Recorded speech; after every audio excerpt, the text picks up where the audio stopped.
Hi folks, Champagne Friday again. And it looks slightly different, not that we're having champagne in the glasses, because that's something which is quite ordinary. Not that Björnstjerne is popping up in the picture, but of course there are so many things that you see and read coming from Champagne Club, and obviously I can't do everything myself. There is of course a team with a lot of people helping in different ways. The man who is translating every Swedish note that I'm making, he's standing behind the camera. It's Herman. He didn't like to be in the picture and he said, today I'm the cameraman, and he knows what he's doing.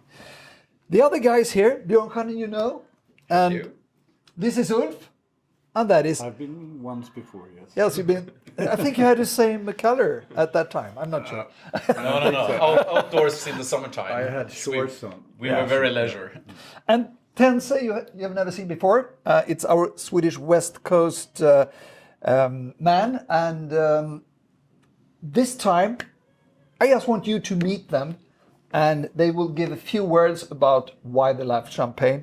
And I brought not a blind tasting, but instead of doing the ordinary way that I'm describing the different champagnes, it's up to them. So, Ulf, introduce yourself. Okay, Ulf. I'm chairman of the company and a champagne lover since many years, which have accelerated dramatically since I met Richard a few years ago. Traveling around, drinking champagne, trying champagne, typically hiking as well if there is an opportunity, which is drinking it outdoors preferably. So I like to be here. My contribution when it comes to defining the taste and the aromas of champagne is quite small and limited. But anyway, I like it very much, and I learn by the day, by the year. So I try to contribute as much as I can in my way. We have to say, to be honest, Ulf, you're a big Bordeaux lover. So the champagne is the other side of the spectra, and you're starting to be as interested in champagne as you are in Bordeaux. Absolutely. Since you met that guy. As I said last time I was in this Champagne Friday, over the years I've learned to experience champagne as an even greater beverage, because it's got even more character. Especially if you do drink old champagne. I mean, you drink Bordeaux, and Bourgogne is known to be best after it's been aged for 20 years, 30 years and so forth. And very few people, including myself before, had a notion that the same thing appears to champagne. And champagne may even be more rewarding to store for decades, actually. And it becomes very much a different thing than very new champagne, even more complex than Bordeaux could be, at least. There are very, very good Bordeaux as well, of course. But champagne is fantastic. We have 3 really good examples here as well. Yeah. 3 Blanc Blancs, but very, very different. And new ones, that's the reason why I brought them. You know, tasting more and more. 14,000 something in the library right now. So, Tense? Yeah. Who are you? Yes. Actually, I always liked wine, but some years ago when I traveled together with you in France, then my interest from champagne just raised a lot. Yeah. And then together with that, when we changed the company structure some years ago, and also started the support the book hiking, the champagne hiking, traveling around France. And after that, just to be a part of the company has been really great. And also to be a part tasting and this together is, And you're the champagne hiker of the Swedish West Coast. It's each time when you see something new in the app, it's, Tense has been out again and find some beautiful spots. Or friends of Tenses. yes. Everybody knows Björnstjerne, but I want you to lead this small tasting. Sure. Lovely, as you say, to have 3 Blanc de Blancs, but extraordinary differences. I don't know if you can see the color differences. The first I have here is fairly pale, slightly more intensity the next one, and fairly deep. over at the end. So that gives us some kind of indication that it might be age or even winemaking with barrels and so. So the first one, quite interesting that I heard about the grape of Pinot Blanc. Yeah. Instantly you go to Alsace, and when I put my nose in it, because Pinot Blancs, I've had some Pinot Blancs, and to be honest, they were really bad. Yeah. Really bad. This Not is bad, nice. bad, This is bad. nice, isn't it? This is pure, elegant, nice. And you know, these four odd grape varieties outside of Chardonnay, Pinot Noir, and Pinot Meunier, they often end up in blends where you have basically or 6 or 7 grapes. So very seldom you can find a pure Pinot Blanc. But I was surprised here, I have to say. Yeah. The purity is super nice. Of course, it's a very light-bodied style. For me, beautiful spring champagne.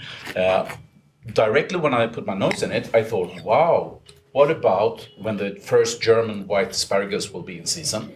With some hollandaise and this light, fresh, maybe a little bit of Trudro or Swedish Löjrom or something with the hollandaise as well. I'm buying. Tense, what's your experience or impressions from the Pinot Blanc from Philippe Fourier in Baroville in Aude? I think it's very fresh and interesting.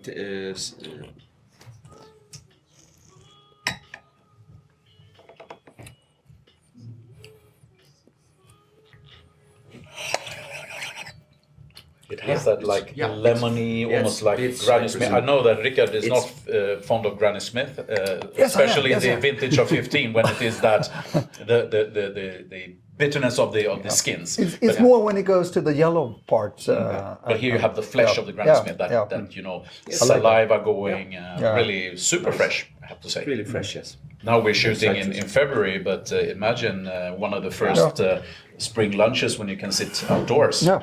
You know, with a little bit of It's a whiskey. little bit easygoing Sure. and so on, but there are some nice notes. What did you find in this one, Ulf? Most of all, the purity. Yeah. The fruit of it is beautiful. I can have more of this. Yeah, it's very well made.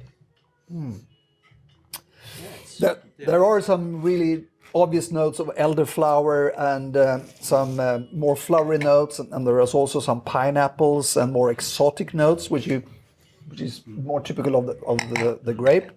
But the simplicity could sometimes be too rustic and so on. But here's fresh. It's uncomplicated, lovely drinking. Second one is a big wine. It's 2018. And for me, I've been tasting this producer many times. It's Chateau Taillé, and it's becoming better and better for every year. This is Saint-Thierry, single vineyard, Blanc de Blanc as well, but 100% Chardonnay, 2018, oak fermented, 801 bottles. And for me, 18 is the most impressive vintage that is ever made, and this is the third champagne I taste.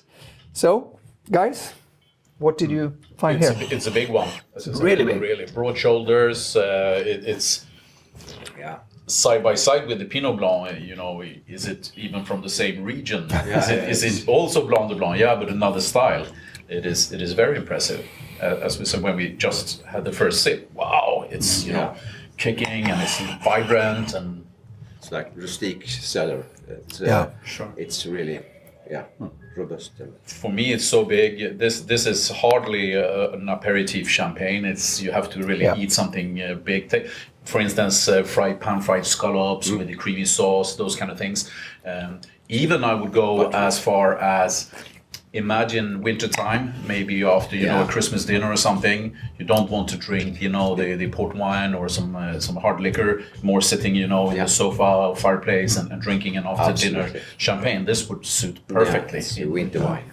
Absolutely. Style-wise, Ulf, any reactions that it's similar to anything you've been tasting before? Sure. It's a definitely a grown champagne with Yeah, this yeah. sesame. Sesame, exactly. And that's something new that more and more knows how to bring out. It's a combination of the barrels, but not only that. And who is the guy who started that note? You know? Exactly. It's the Anselm specific note, and he's a disciple from Celos. So I it's think not he so started as strange. a cellar ant. Yeah, I think so as with well. Anselm, Yeah. and then started to make his own stuff. But it took many vintages. I think it was in 16 is the first time when I got this note, and now it's in every single wine, The X more or factor, less. the sesame factor. Yeah. Yeah, in the nose, it's got even complexity at this young age. Yeah. The taste is a bit, well, not flat, but it's quite full, but it's not complex, really. But the nose is just wonderful.